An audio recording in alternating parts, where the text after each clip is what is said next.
ನಮಸ್ತೆ ಫ್ರೆಂಡ್ಸ್, ಅಕ್ಷಯ ಪಾತ್ರೆ ಅಡುಗೆ ಮನೆಗೆ ನಿಮಗೆಲ್ಲರಿಗೂ ಪ್ರೀತಿಯ ಸ್ವಾಗತ. ಇವತ್ತು ಮಜ್ಜಿಗೆ ಹುಳಿ ಮಾಡ್ತಾ ಇದ್ದೇನೆ. ಮಜ್ಜಿಗೆ ಹುಳಿಯಲ್ಲೂ ಸ್ಪೆಷಲ್ ಆಗಿ ಗುಜ್ಜೆ ಅಥವಾ ಎಳೆ ಹಲಸಿನಕಾಯಿಯಿಂದ ಮಜ್ಜಿಗೆ ಹುಳಿ ಮಾಡ್ತೇನೆ. ಇವತ್ತು ಈಗ ಗುಜ್ಜೆಯ ಸೀಸನ್ ಆಗಿರೋದ್ರಿಂದ ಅದರಿಂದ ಮಜ್ಜಿಗೆ ಹುಳಿ ಮಾಡ್ತಾ ಇದ್ದೇನೆ. ನೋಡೋಣ.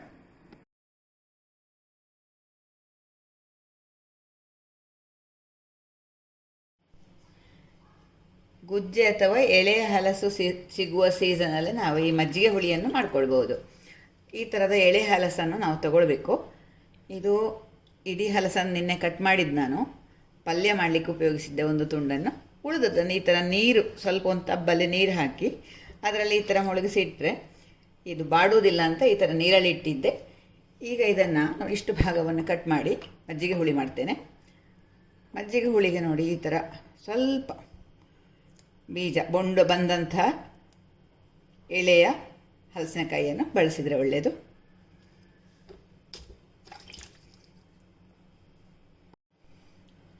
ಮೆಟ್ಟುಕತ್ತಿ ಅಥವಾ ಈಳಿಗೆ ಮಣೆ ಇದ್ದರೆ ಹಲಸಿನಕಾಯಿ ಅಥವಾ ಗುಜ್ಜೆಯನ್ನು ಕಟ್ ಮಾಡಲಿಕ್ಕೆ ತುಂಬ ಸುಲಭ ಆಗ್ತದೆ. ಇದರ ಹೊರಗಿನ ಮುಳ್ಳು, ಈ ಮಧ್ಯದ ಗೂಂಜು ಅಂತ ಹೇಳ್ತೇವೆ, ನಾರು, ಇದೆಲ್ಲ ತೆಗಿಬೇಕು. ಇದನ್ನೆಲ್ಲ ತೆಗಿಲಿಕ್ಕೆ ಮೆಟ್ಟುಕತ್ತಿ ಇದ್ದರೆ ತುಂಬ ಸುಲಭ. ಮೆಟ್ಟುಕತ್ತಿ ಅಥವಾ ಈಳಿಗೆ ಮಣೆ ಇಲ್ಲದವರಿಗೆ ಮನೆಯಲ್ಲಿ ಚಾಕುವಲ್ಲಿ ಹೇಗೆ ಕಟ್ ಮಾಡೋದು ಅಂತ ಕೂಡ ಇವತ್ತು ತೋರಿಸ್ತಾ ಇದ್ದೇನೆ. ಇವತ್ತು ನಾನು ಚಾಕುವಲ್ಲಿ ಕಟ್ ಮಾಡಿ ತೋರಿಸ್ತೇನೆ. ಒಂದು ದೊಡ್ಡ ಚಾಕು ತಗೊಂಡಿದ್ದೇನೆ. ಈ ಚೂರಿ ಸ್ವಲ್ಪ ದಪ್ಪ ಇದ್ದರೆ ಒಳ್ಳೆಯದು. ಅಂಥ ಚಾಕುವಿಗೆ ಸ್ವಲ್ಪ ಎಣ್ಣೆಯನ್ನು ಹಚ್ಚಿಕೊಳ್ಬೇಕು. ಇದರಲ್ಲಿರುವ ಅಂಟು, ಹಲಸಿನಕಾಯಿಯಲ್ಲಿರುವಂಥ ಅಂಟು ಚಾಕುಗೆ ಅಷ್ಟು ಜಾಸ್ತಿ ಮೆತ್ತಿಕೊಳ್ಳದ ಹಾಗೆ ನಾವು ಎಣ್ಣೆಯನ್ನು ಹಾಕ್ತೇವೆ. ಈ ಥರ ಎಣ್ಣೆಯನ್ನು ಹಚ್ಚಿಕೊಳ್ಬೇಕು. ಕೈಗೂ ಕೂಡ ನಾವು ಎಣ್ಣೆಯನ್ನು ಹಚ್ಚಿಕೊಳ್ಬೋದು.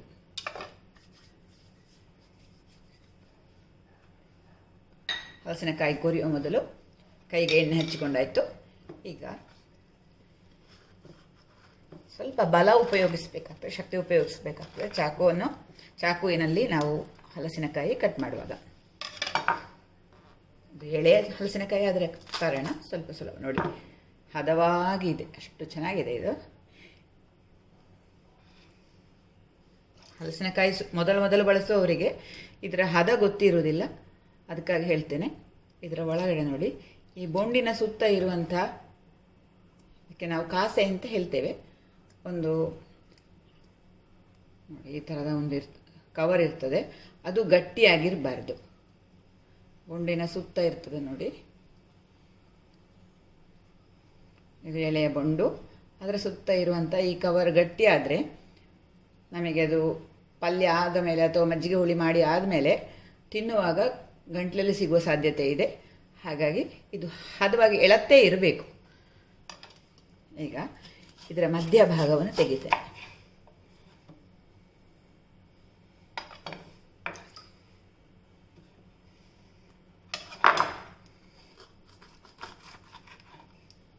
ಆಮೇಲೆ ಈ ಹೊರಭಾಗದ ಮುಳ್ಳನ್ನು ತೆಗಿಬೇಕು.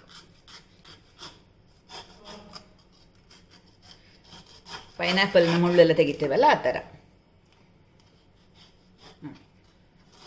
ಎಷ್ಟು ದಪ್ಪ ತೆಗಿಬೇಕು ಅಂತ ನಾವು ನೋಡ್ತಾ ಗೊತ್ತಾಗ್ತದೆ ನಮಗೆ. ಇದರಲ್ಲಿ ಹಸಿರು ಬಣ್ಣ ನೋಡಿ, ಈ ಥರ ಇದ್ದದಲ್ಲೇ ತೆಗಿಬೇಕು.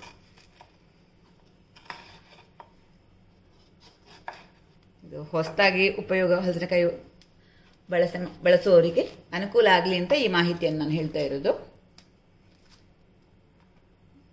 ಈ ಥರ ಇರಬೇಕು. ಇದನ್ನು ನಾವು ತೋರಿಸ್ತೇನೆ.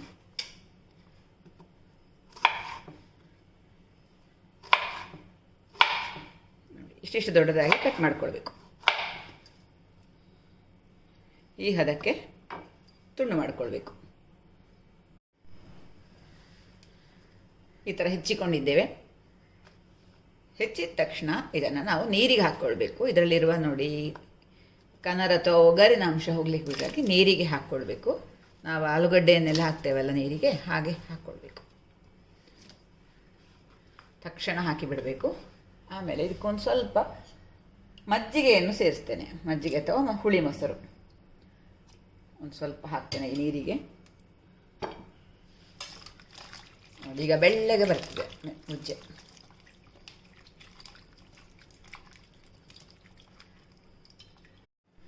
ಈಗ ಹಲಸಿನಕಾಯಿ ಅಥವಾ ಎಳೆ ಹಲಸಿನ ಸೀಸನ್ ಆಗಿರೋದ್ರಿಂದ ಇದರಿಂದ ವಿವಿಧ ಅಡುಗೆಗಳನ್ನು ನಾವು ಮನೆಯಲ್ಲಿ ಮಾಡ್ತೇವೆ. ಮುಖ್ಯವಾಗಿ ಮಜ್ಜಿಗೆ ಹುಳಿ, ಪಲ್ಯ, ಗಸಿ ಹೀಗೆಲ್ಲ ಮಾಡ್ತೇವೆ. ಗುಜ್ಜೆಯಿಂದ ಗಸಿ, ಗುಜ್ಜೆಯಿಂದ ಪಲ್ಯ ಎಲ್ಲ ಮಾಡಿದ್ದೇನೆ. ಪಲ್ಯ 2 ವಿಧಾನದಲ್ಲಿ ಮಾಡಿ ತೋರಿಸಿದ್ದೇನೆ. ಇವುಗಳ ವಿಡಿಯೋಗಳು ಕೂಡ ನೀವು ನೋಡ್ಕೊಳ್ಬೋದು. ಈಗ ಮಜ್ಜಿಗೆ ಹುಳಿ ಮಾಡೋಣ. ಈಗ ಇದನ್ನು ಬೇಯಿಸ್ಕೊಳ್ತೇನೆ. ನೋಡಿ, ಬೆಳ್ಳಗಾಯಿತು.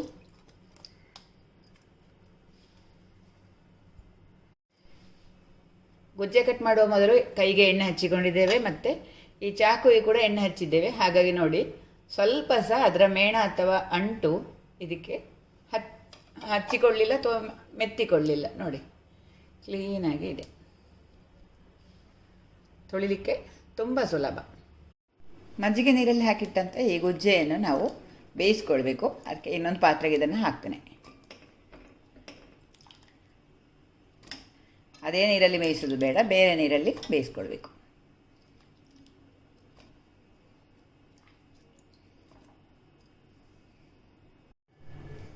ಇದಕ್ಕೆ ಮತ್ತೆ ಫ್ರೆಶ್ ನೀರು ಹಾಕ್ತಾ ಇದ್ದೇನೆ. ಉಪ್ಪು ಹಾಕ್ತಾ ಇದ್ದೇನೆ. ಆಮೇಲೆ ಸ್ವಲ್ಪ ಅಚ್ಚ ಖಾರದ ಪುಡಿ, ಆಮೇಲೆ ಹಸಿಮೆಣಸು ಹಾಕ್ತಾ ಇದ್ದೇನೆ. ಅಚ್ಚ ಖಾರದ ಪುಡಿ ಕಡಿಮೆ ಸಾಕು. ಇದು ಬೆಳ್ಳಗಿನ ಮಜ್ಜಿಗೆ ಹುಳಿ ಆಗಿರೋದ್ರಿಂದ ಅಚ್ಚ ಖಾರದ ಪುಡಿ ಹಾಕದೆ ಕೂಡ ಮಾಡ್ಕೊಳ್ಬೋದು. ಬರೀ ಹಸಿಮೆಣಸು ಹಾಕಿ. ಆಮೇಲೆ ರುಬ್ಲಿಕ್ಕೆ ಕೂಡ ನಾವು ಹಸಿಮೆಣಸನ್ನು ಉಪಯೋಗ ಮಾಡ್ತೇವೆ.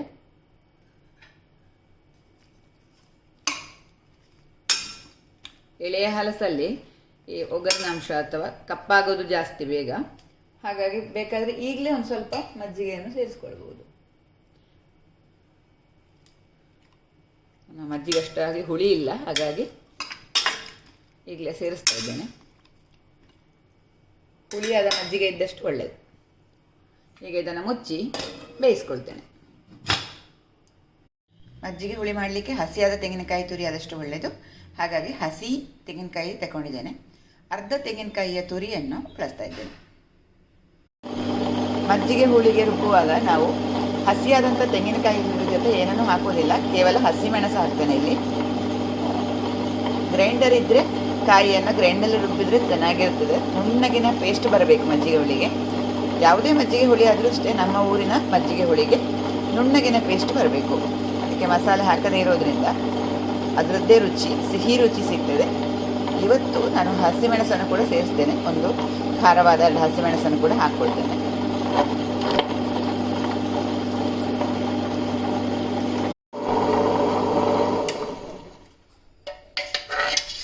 ಈ ಥರ ನುಣ್ಣಗಾದರೆ ಸಾಕು. ಇನ್ನು ಇದನ್ನು ಬೆಂದಂಥ ಗುಜ್ಜೆಗೆ ಸೇರಿಸ್ಬೇಕು. ಈಗ ಬೆಂದಿದೆಯಾ ನೋಡೋಣ.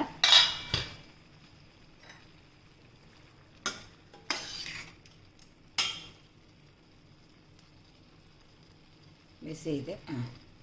ಇದು ಚೆನ್ನಾಗಿ ಬೆಂದಿದೆ.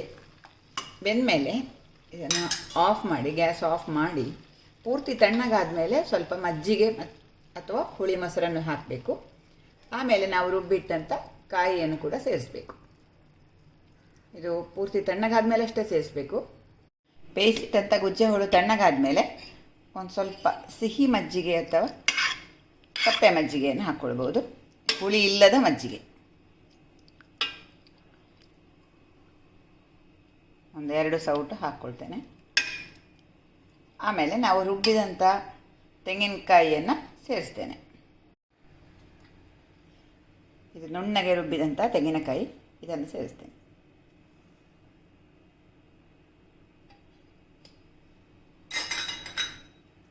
ಇನ್ನು ಕುದಿಲಿಕ್ಕೆ ಇಡಬೇಕು. ಇದನ್ನು ಕುದಿಯುವಾಗಲೂ ಅಷ್ಟೇ, ತುಂಬ ಕುದಿಸೋದು ಬೇಡ. ಮಜ್ಜಿಗೆ ಹುಳಿಗೆ ಸ್ವಲ್ಪ ಕುದಿಸಿದರೆ ಸಾಕು. 1-2-3 ಗುಳ್ಳೆ ಬಂದ ಥರ ಬರ್ತದಲ್ಲ, ಅಷ್ಟಾದಾಗ ಆಫ್ ಮಾಡಿ ಒಗ್ಗರಣೆ ಕೊಟ್ಟರೆ ಗುಜ್ಜೆ ಮಜ್ಜಿಗೆ ಹುಳಿ ಅಥವಾ ಮೇಲಾರ ರೆಡಿ ಆಗ್ತದೆ. ಈಗ ಗ್ಯಾಸ್ ಆನ್ ಮಾಡ್ಕೊಳ್ತೇನೆ. ಉಪ್ಪು ಬೇಕು ಅಂತಂದರೆ ಈ ಹಂತದಲ್ಲಿ ಉಪ್ಪನ್ನು ಕೂಡ ಸೇರಿಸ್ಕೊಳ್ಬೋದು. ನಾನು ಸ್ವಲ್ಪ ಉಪ್ಪು ಸೇರಿಸ್ತಾ ಇದ್ದೇನೆ.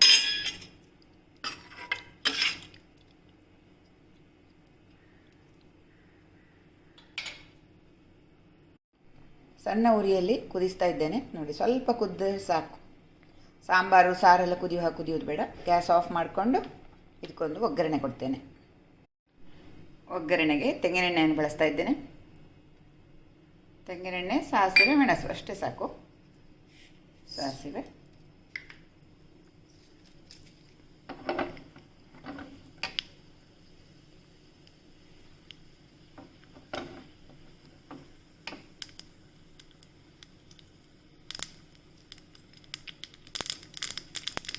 ಮೆಣಸು,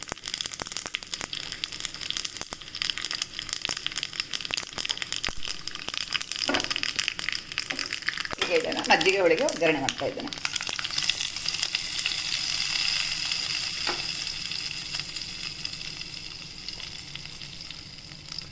ತುಂಬ ರುಚಿಯಾದಂಥ ಗುಜ್ಜೆ ಮಜ್ಜಿಗೆ ಹುಳಿ ಅಥವಾ ಮೇಲಾರ ರೆಡಿ.